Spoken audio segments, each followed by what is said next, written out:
Assalamualaikum, hai semuanya, kembali lagi di video reaction saya kali ini guys, okay? Semoga semuanya sihat selalu. Nah, kali ini saya mau tengok video pembahasan tentang ini ya. Kenapa tempe jadi penyelamat bangsa Indonesia? So, jangan lama-lama lagi, mari sama tengok video ini. Let's go. Kenapa tempe jadi penyelamat bangsa Indonesia? Kalau kita bercakap tentang makanan yang membentuk sejarah sebuah negara, biasanya kita akan terbayang makanan yang mewah dan terkenal di seluruh dunia. Contohnya macam sushi yang jadi simbol Jepun, pizza yang sinonim dengan Itali, atau burger yang jadi ikon Amerika. Tapi Indonesia mempunyai satu makanan yang ceritanya jauh lagi unik.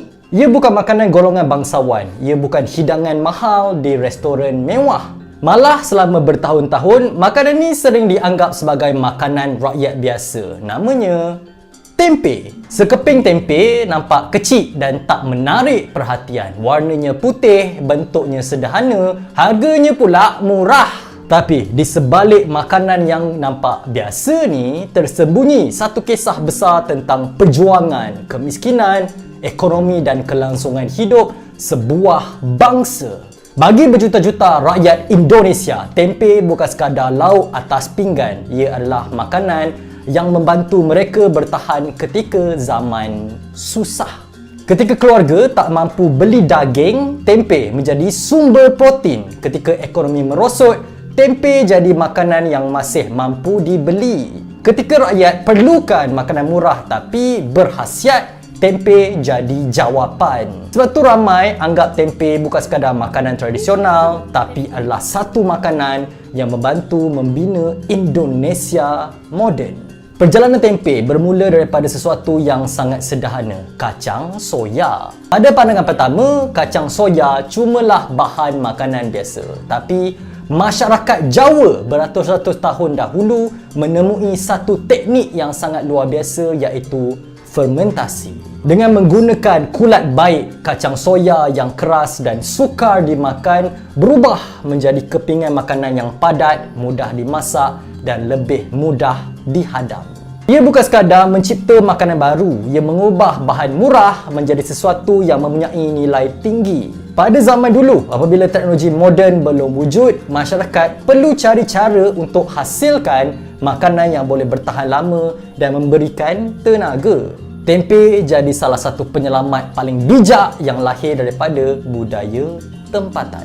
Salah satu sebab terbesar kenapa tempe dianggap penyelamat Indonesia ialah kerana ia menyelesaikan satu masalah besar. Macam mana mahu memberi protein kepada jutaan manusia dengan kos rendah? Protein sangat penting untuk tubuh. Protein ni bantu bina otot, membaiki sel badan dan sokong kesihatan. Tapi sumber protein macam daging lembu, ayam dan ikan tak selalu mampu dibeli oleh semua keluarga. Bagi keluarga berpendapatan rendah, beli daging setiap hari adalah sesuatu yang susah.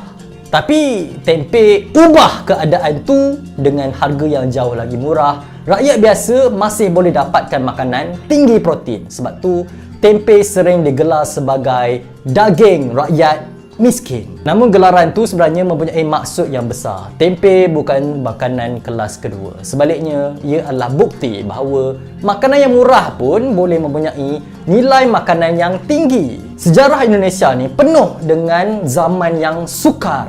Dari zaman penjajahan, perang, kemiskinan selepas kemerdekaan, sehinggalah krisis ekonomi moden. Dalam keadaan macam ni, perkara paling penting bagi rakyat ialah makanan yang mampu untuk dibeli. Bila harga barang naik, keluarga biasanya akan kurangkan makanan mahal. Daging mungkin jadi makanan yang cuma dimakan sekali sekala. Tapi tempe masih berada dekat meja makan. Kenapa? Kerana tempe mempunyai satu kelebihan besar. Ia murah, mudah dihasilkan dan boleh bagi rasa kenyang serta nutrisi. Bayangkan sebuah keluarga dengan ratusan juta penduduk. Kalau semua orang perlukan sumber protein mahal, kos untuk bagi makan rakyat akan jadi sangat besar. Tapi makanan macam tempe bantu kurangkan tekanan tu. Ia menjadi pelindung ketika ekonomi rakyat berada dalam keadaan yang susah.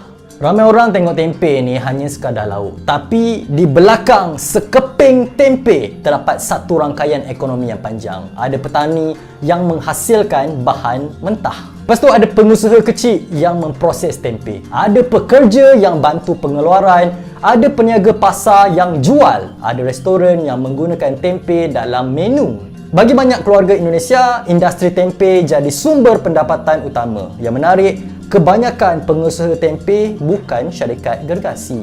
Ramai terdiri daripada peniaga kecil, keluarga yang diwarisi turun-temurun. Ini menjadikan tempe unik. Ia bukan hanya memberi makan rakyat, ia juga memberi pekerjaan kepada rakyat. Perkara paling menarik tentang tempe ialah perubahan imejnya. Dahulu, tempe sering dikaitkan dengan kehidupan sederhana. Tapi sekarang, dunia mula melihat tempe sebagai makanan moden. Di negara barat, tempe semakin popular dalam kalangan vegetarian, vegan, atlet dan peminat makanan sihat. Kenapa? Sebab dunia kini mencari alternatif kepada daging. Ramai orang nak sumber protein yang lebih mesra alam dan lebih sihat. Dan diorang jumpa sesuatu yang masyarakat Indonesia dah lama tahu sejak dulu, iaitu tempe. Ironinya, makanan yang dulu dianggap makanan golongan miskin kini dijual sebagai makanan kesihatan premium di negara maju. Walaupun tempe mempunyai banyak kelebihan, perjalanan makanan ni tak sentiasa mudah. Cabaran terbesar ialah bekalan kacang soya. Indonesia merupakan antara negara yang mempunyai permintaan soya yang sangat tinggi kerana tempe dan tahu adalah makanan harian rakyat. Apabila kacang soya dunia meningkat, pengusaha tempe turut terkesan. Kos meningkat, harga tempe boleh naik, pengusaha kecil menghadapi tekanan. Ini menunjukkan sesuatu yang menarik. Walaupun tempe adalah makanan tradisional, nasibnya tetap dipengaruhi oleh ekonomi global. Harga makanan dekat meja rakyat biasa boleh dipengaruhi oleh perkara yang berlaku ribuan kilometer jauh dari Indonesia. Dalam dunia yang semakin mencabar dengan perubahan iklim, pertambahan penduduk dan kenaikan kos makanan seperti tempe menjadi semakin penting. Sebuah negara tak hanya memerlukan teknologi canggih, ia juga memerlukan sistem makanan yang mampu bertahan. Tempe menunjukkan bahawa penyelesaian kadang-kadang datang daripada perkara yang dah lama wujud. Bukan semua inovasi perlu datang daripada makmal moden. Kadang-kadang inovasi terbaik dah berada dalam budaya masyarakat selama ratusan tahun. Tempe mungkin cuma sekeping makanan putih yang dijual dengan harga murah, tapi sejarah di belakangnya sangat besar. Ia membantu golongan miskin mendapatkan protein, ia membuka peluang ekonomi kepada rakyat, ia bertahan ketika krisis, ia menjadi simbol budaya Indonesia dan kini ia mula dihargai oleh dunia. Tempe mengajar satu perkara. Kadang-kadang, sesuatu yang paling sederhana boleh mempunyai pengaruh yang paling besar. Sebuah bangsa tak hanya dibina oleh pemimpin, teknologi atau kekayaan. Kadang-kadang ia juga dibina oleh makanan kecil yang berada di atas meja makan rakyat biasa setiap hari. Dan bagi Indonesia, makanan tu ialah tempe. Makanan sederhana yang jadi penyelamat sebuah bangsa. Jadi apa pula pendapat korang? Adakah korang suka makan tempe? Cuba komen kat bawah. Kalau anda suka video ni, jangan lupa subscribe channel ni. Jangan lupa juga like, share dan komen. Berikan pendapat anda di ruangan bawah. Nama saya Daniel. Terima kasih kerana menonton. Selamat tinggal. Jumpa lagi. Assalamualaikum. Oke guys, itu dia videonya ini.